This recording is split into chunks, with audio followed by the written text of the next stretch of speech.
नमस्कार, मैं हिमांशु और आप देख रहे हैं टारगेट विथ हिमांशु। सवर्णों को 10% का आरक्षण मिलता रहेगा। 103वें संविधान संशोधन को सुप्रीम कोर्ट से हरी झंडी मिल गई है। वीडियो थोड़ा लेट अपलोड कर रहा हूं क्योंकि इस ओर मेरा ध्यान नहीं गया था। अभी मुझे जानकारी मिली है सर्वोच्च न्यायालय का जो निर्णय आया है, इस पर हम इस वीडियो में चर्चा करने वाले हैं क्योंकि एक 5 जजों की पीठ इस मामले का निर्णय कर रही थी और इसकी वैधता को भी बरकरार रखा गया है। EWS जो सामान्य वर्ग के लोगों को 10% का आरक्षण दिया जाता है और ये मामला कोर्ट में पिछले कई महीनों से चल रहा था। कई प्रकार के प्रश्न थे लोगों के मन में। सबसे बड़ा प्रश्न कि आर्थिक आधार पर आप आरक्षण क्यों दे रहे हैं।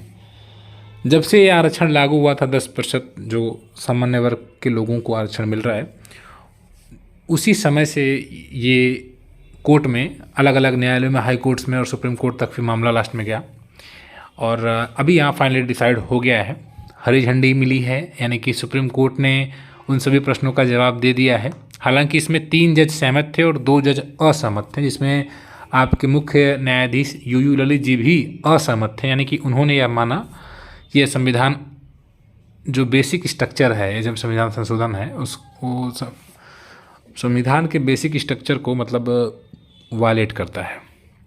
ठीक है, चूँकि 3 लोग विरोध में थे, यहाँ पर 3 लोग मतलब आर्थिक आधार पर आरक्षण के जो दिया गया है इसके एग्री कर रहे थे और 2 लोग विरोध में थे। ठीक है, तो इस वजह से 3-2 की मतलब जो जजों की एक पीठ है 5 जजों में, उसमें 3 लोगों की सहमति के बाद ये फिलहाल अब अस्तित्व में आ गया है। अब आगे क्या होगा आप समझ ही रहे हैं। आरक्षण को फिलहाल सुप्रीम कोर्ट से हरी झंडी मिल गई है।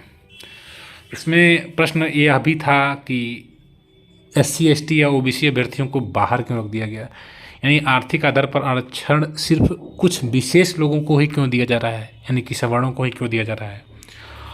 और तीसरा प्रश्न ये भी था कि आरक्षण की जो सीमा है 50%, जो इंदिरा साहनी के केस में आई थिंक 1992-93 के आसपास सुप्रीम कोर्ट ने जो डिसाइड की है, उसका भी ये वायलेशन है।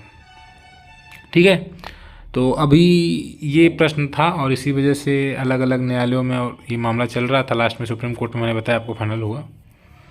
अब आप किसी एक वर्ग को आरक्षण दे रहे हैं 10% का, एक को नहीं दे रहे हैं, OBC को नहीं दे रहे हैं, SC ST को नहीं दे रहे हैं, तो ये शामिल ना करना मतलब ये इस आधार पर इसको चुनौती दी गई कि ये समानता के खिलाफ है। ठीक है, और 50% जो मैंने अभी आपको बताया, और इसमें ये भी दलील दी गई कि ये विभाजन करेगा समाज में लोगों के। ठीक है, कि मुझे मिल रहा है 10% आरक्षण, मुझे नहीं मिल रहा है, तो लोगों में भावनाएं आएंगी। ठीक है, तो ये आर्थिक आधार जो है, फिलहाल ये प्रश्न थे। ठीक है, आप समझिए ये मुख्य कारण थे जो मैंने अभी आपको बताया। ये मुख्य कारण थे इसको न्यायालय में ले जाने के, चैलेंज करने के। ठीक है, अब EWS आरक्षण क्या है। आर्थिक रूप से पिछड़े वर्ग जो हैं, जो सामान्य वर्ग भी हैं, उन्हें 10% का रिजर्वेशन।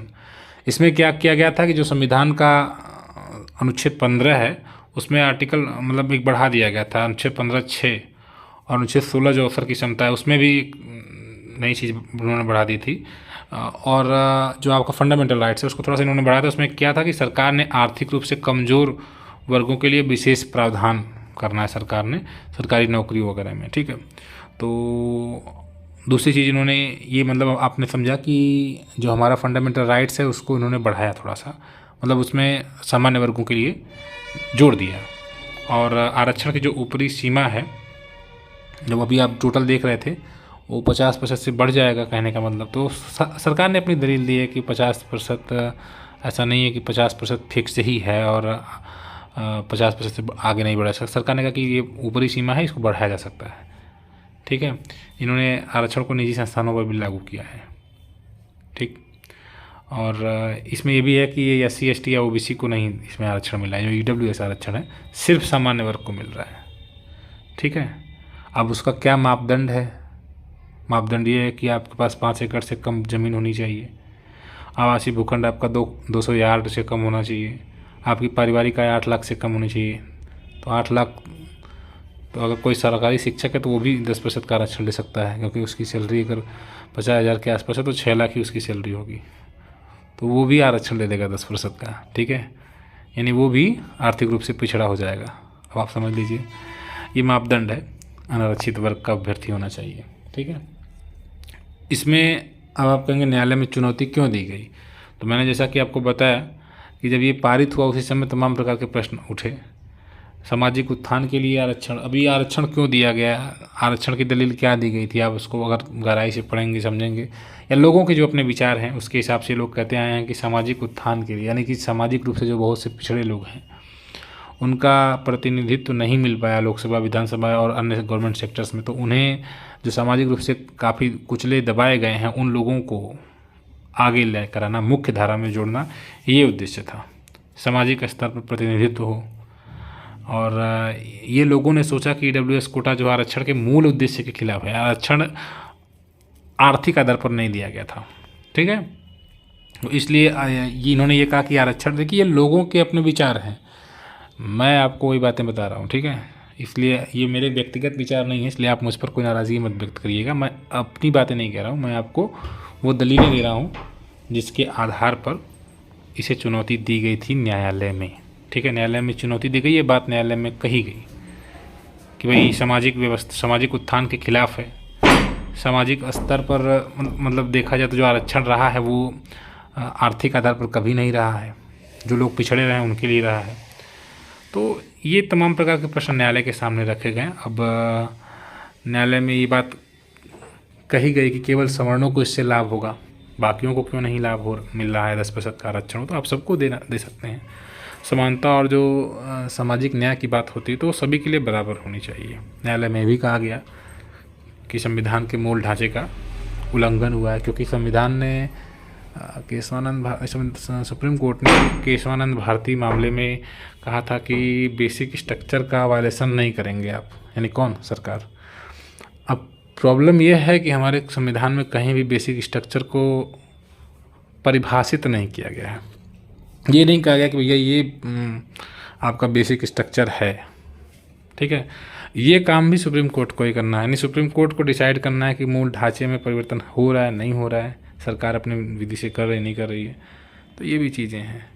और एक दलील ये भी दी गई थी कि आरक्षण की जो सीमा है वो 50% ही रही है इंदिरा साहनी वाले केस में, तो ये एक मुख्य कारण रहा है, ठीक है।